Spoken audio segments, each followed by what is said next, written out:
Pagi Pak, Pagi. saya Anita, mahasiswi Universitas Buana Perjuangan Karawang, Prodi Manajemen. Saya Maman ya dari Dankasop. Kita toko yang menyediakan khusus sepatu-sepatu branded, export branded ya, second branded. Untuk berdirinya sejak dari kapan ya Pak Dankasop ini? Dankasop itu berdiri di bulan Maret tahun yang lalu, 2022 ya. Jadi udah mau hampir 1 tahun. Oh, baru 1 tahun, tapi ini udah luar biasa ya Pak. Di sini itu jenis sepatu apa aja sih Pak yang dijual? Di sini segala macam jenis sepatu ya, mulai dari sport sneaker, terus sepatu-sepatu Air Jordan, AJ1, ya, terus sampai dengan sepatu-sepatu Itali, brand-brand Itali. Wah, keren. Untuk harga sendiri Pak, dari mulai harga berapa sampai yang termahal itu harga berapa? Kalau harga ya depend on produknya gitu ya. Kalau produknya, tapi kalau kita state harga itu dari mulai 100.000 katanya sampai dengan mungkin yang jutaan. Wow. Kita ada yang sampai 1,5, ada yang sampai 2 juta juga ada. Untuk media sendiri selain offline gitu, dan Dankasop ini menggunakan media apa? Kalau media untuk marketing kita ya sekarang justru dominan hampir 90% kita jualannya live di Shopee ya, di Shopee. Kita live jualan Shopee. Kita juga pakai aplikasi beberapa sosial media, kita juga pakai.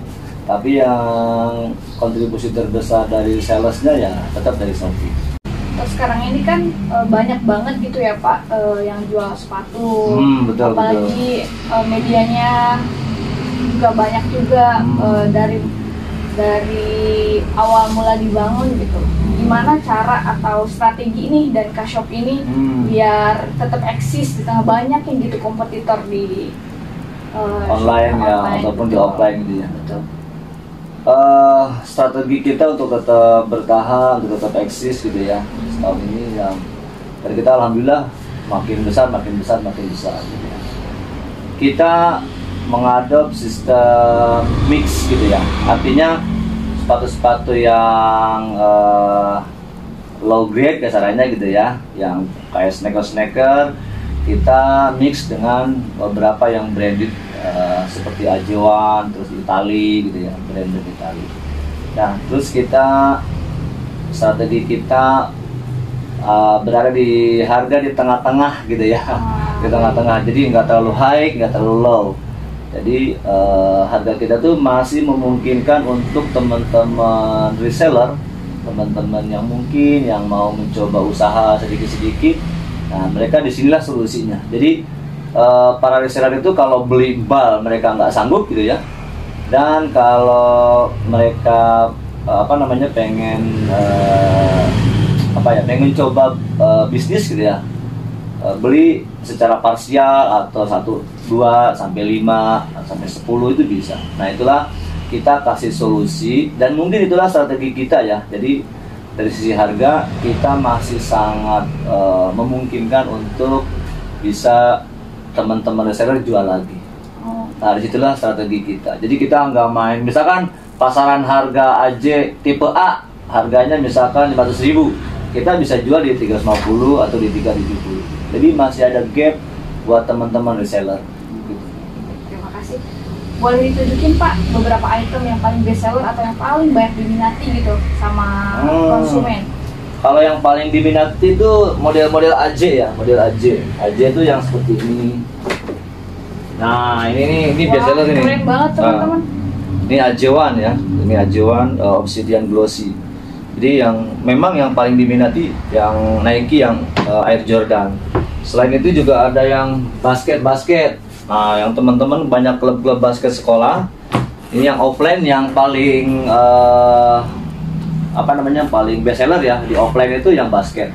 Karena banyak sekolah ya, kalau daerah Karawang ini banyak sekolah-sekolah dan banyak basket. Jadi kalau basket marketnya itu justru dia di offline. Nah, kalau yang AJ sama Itali itu di online, di live online. Jadi gitu. Dari tadi kan kita ngobrol gitu ya Pak, positifnya lah gitu. Sekarang untuk kendala sendiri apa sih Pak, dari mulai dan kayak berdiri, terus marketingnya, atau dari konsumen juga barangkali ada, boleh dijelaskan? Jadi kalau kendala ya pasti banyak ya kita temuin kendala. Kalau yang pertama itu dari sistem dari supply. Memang kalau demand-nya besar gitu ya, supply-nya sedikit itu jadi kita rentan terhadap dapat barangnya susah. Karena ini adalah import second branded gitu ya. Dan ada beberapa regulasi pemerintah juga pengaruh di situ. Terus kendala yang lain kalau di online ya. Kalau di online itu kendalanya ya otomatis kita nih terbuka semua persaingan dari sisi harga ya. Di tipe yang sama bisa jadi di tempat A tuh harganya beda jauh misalkan. Nah itu kita harus sering monitoring toko-toko yang lain gitu ya, supaya kita price positioning kita itu tepat bisa diterima oleh para pembeli. Jadi kita nggak bisa kalau kita kurang wawasan terhadap beberapa tipe, beberapa harga, nanti kita takutnya salah memposisikan harga kita. Jadi nanti dianggap kemahalan dan lain-lain. Jadi kendalanya itu. Jadi kendalanya adalah sebenarnya kendala sekaligus opportunity buat kita. Jadi karena dunia online itu terbuka, sangat terbuka, ya kita mau nggak mau harus mengikuti dan cari tahu gitu ya, dan cari tahu. Itu aja sih kendala-kendala di bisnis second branded ini, sepatu second branded. Saya juga pribadi kan sering banget nih Pak nontonin live dari Kak. Sering banget ada giveaway itu Pak. Satu sesi live tuh bisa 2 sampai 3 kali giveaway. Iya. Nah pertanyaannya apa nggak rugi gitu Pak ngasih giveaway dengan harga sepatu yang wow? Ya semua sudah berkalkulasi ya, pasti sudah berkalkulasi.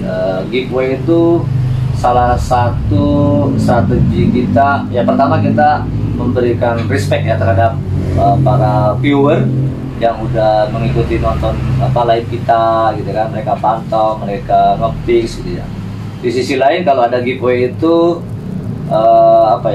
nambah viewer, terus nambah follower gitu ya. Oh toko ini sering bagi-bagi giveaway gitu ya. Dan memang di aplikasi yang kita pakai Shopee itu juga di situ ada beberapa strategi untuk meningkatkan penjualan. Salah satunya di giveaway. Itu tetap berkalkulasi ya. Terakhir nih Pak, harapan buat para pemuda atau para pebisnis pemula gitu, apa sih yang harus dilakukan gitu kalau kita ingin memulai bisnis tapi bingung nih harus dari mana dulu gitu? Bisnis itu ya pertama ya teman-teman yang baru mau mulai, pertama mental jangan malu gitu ya, jangan malu. Jadi terus yang keduanya tuh tidak semuanya berorientasi kepada modal atau finansial gitu ya. Modal utamanya adalah sama kita. Jadi kalau udah mau pengen berusaha pasti ada jalan. Nanti dicoba aja, try gitu ya. Jadi kalau nggak dicoba kita nggak pernah tahu. Ya, jadi apapun bidangnya, kalau teman-teman nggak pernah coba nggak bakal tahu. Nah coba itu kuncinya adalah satu. Seorang wirausaha itu namanya calculated risk taking. Dia bisa ngambil risk tapi penuh kalkulasi. Ya, itu kunci utamanya. Jadi nggak boleh juga kita ngambil keputusan sembarangan gitu ya. Apapun jenis usahanya. Nah, kalau mau yang simple kayak jualan sepatu ini simple gitu ya. Jadi mulai misalkan teman-teman mahasiswa gitu ya. Jadi mungkin 1-2 sepatu teman-teman beli harga berapa juga ke teman, dari sering ngobrol, sering apa, itu bisa. Dan itulah dipupuk dari hal-hal kecil. Berarti relasi juga perlu gitu ya Pak? Oh ya, betul. Relasi itu penting. Makanya teman-teman kan punya WhatsApp group apa segala macam, itu dimanfaatkan untuk menghasilkan sesuatu. Jadi jangan cuman sebagai konsumen sosial media aja gitu ya. Buat teman-teman yang mau jadi reseller nih Pak, gimana caranya? Gampang, yang mau jadi reseller, teman-teman yang kalau mau jadi reseller bisa langsung datang ke toko, sampaikan aja bahwa saya ini untuk dijual. Nanti kita kasih harga jackpot lah ya. Udah dikasih jalan, silakan buat teman-teman yang mau boleh aja langsung hubungi admin dan Kashop. Kita seminggu 7 hari buka. Wow, setiap hari teman-teman. Ya. Ya, terima kasih Pak. Cukup itu saja dari saya. Oke. Terima kasih atas kesempatannya. Semoga dan Kashop terus berkembang. Amin. Dan makin banyak reseller, biar usaha mulai berbisnis. Betul, harus dimulai, berbisnis dimulai. Ya. Terima kasih banyak. Oke, Pak. sama-sama. Thank you. Boleh. Ya.